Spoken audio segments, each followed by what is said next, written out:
क्या पेटीएम क्या तुम्हारा? पेटीएम दिखाओ।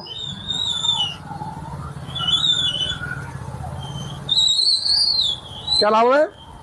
मैतुल्ला खान। तो कितने साल से जिसकी दुकान चला रहे हो? तो यहाँ नाम लिखो मैतुल्ला खान।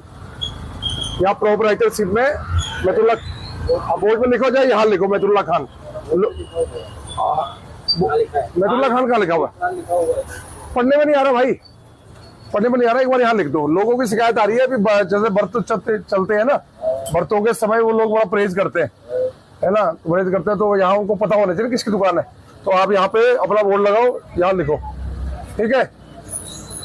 और लाइसेंस है तुम्हारा? लगाओ। देखिए मैं लाइसेंस चेक करियो। मतलब क्या है इसकी डेट क्या है इसका?